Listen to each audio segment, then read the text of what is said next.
Welcome everybody to a new video with Fox Splatter. Today's painting is going to be some fan art. I'm pretty excited.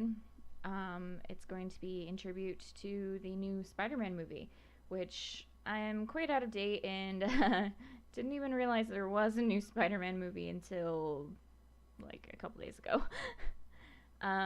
This is actually going to be backlogged though because I'm going on vacation soon, so I don't know how you guys felt about my last video and the new kind of hybrid video that I've created. So hopefully you are enjoying it, and let's get on with it. Spider-Man, Spider-Man does whatever a spider can. Actually, I don't know how the words go. I'm horrible. Anyway, for this painting, I already knew what I was going to do for the background, so I just started sketching out the outline of what was going to be Spider-Man, because I knew that I planned to do some kind of like splattering effect in the background, so I didn't need to color in or do anything with that because I wanted to keep as much of the white as possible. And in the beginning of this is kind of a do as I say and not as I do situation right here, because as you can see, I don't really use the typical artistic, well, I guess there is no typical artistic way of doing art. It's all however you do it, but it's better to do body figures, kind of block them out beforehand instead of trying to do what I'm doing right now and ending up having to erase everything and start over. The better way of going about this would have been to block it out with kind of mannequin-like circle, oval, getting body proportions right and where the body parts were going to go. Instead, I was using a couple reference photos of Spider-Man and in different positions and trying to get it right off that. But after doing it, I realized that it would have been better to try and do proportions right. And then I started coloring in, blocking in with red and blue just to start, get the base coat done. And while I was doing that, I realized that I really liked the red and blue that I had put together for his suit and how they blended well together. So I decided, instead of using darker blues or a darker black, I just used the red and blue that I had to do as much of the shading as possible. Eventually I added some more some black to it just to highlight the darker areas, and a different color blue to highlight darker areas and places that was meant to be darker and meant to be black, because part of his new suit has like black cuffs and black edges around like his shoulder stripes or whatever. So I used black for those areas after I blocked everything in and started on the shading. At this point in the painting, while I'm blocking things out, I'm not really worried about the lines or where the details are going, because I'm going to do that later on. I'm just trying to establish a base color.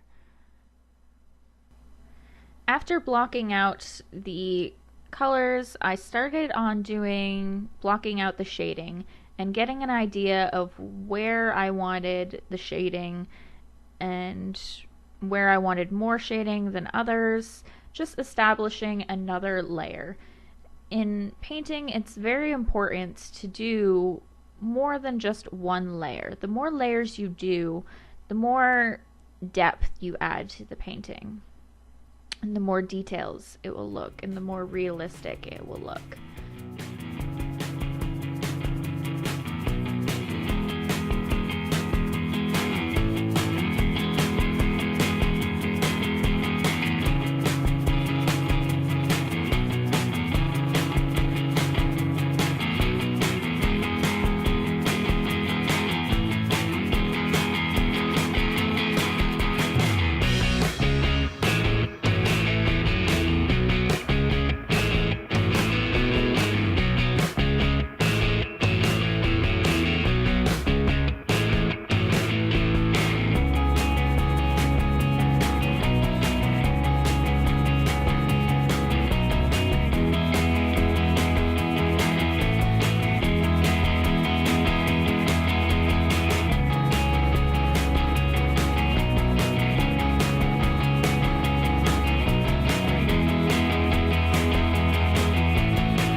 done with the base shading and decided I was happy with that, I started to sketch out where the eye was going to go and where some of the smaller details were going to go so that I could start adding in more of the details, like the eye and the texture to his suit.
After I was happy with the shading, I started adding the highlights. I added the highlights with a white over top everything, but then I realized it was too bright, so I went back over with the colors, just making it so that the highlighted areas showed up, but they weren't just a bright white.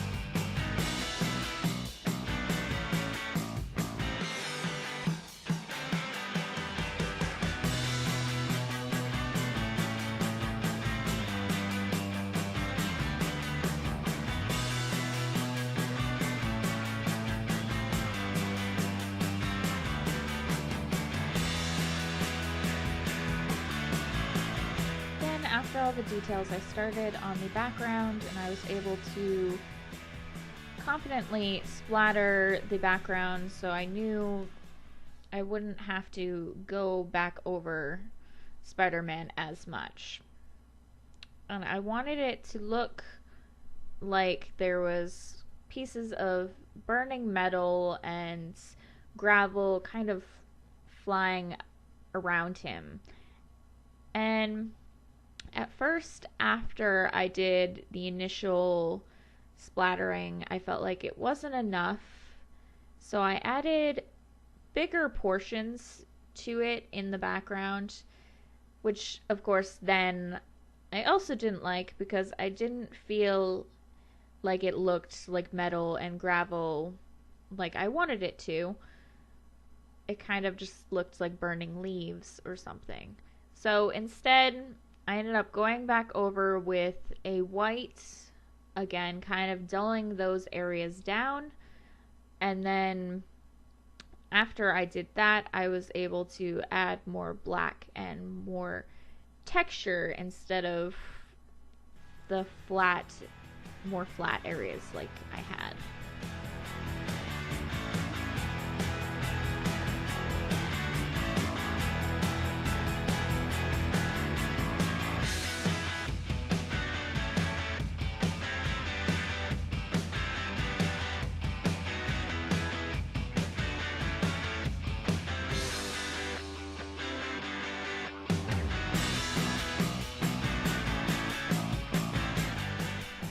After I did all of that, I felt more confident that the piece was complete and happy with how it turned out. I hope you enjoyed this video. Please leave a like and a comment if you did. And if you haven't already, please subscribe, and don't forget to check out my Etsy shop and all my other forms of social media to check out some of my other paintings. Thanks. Bye.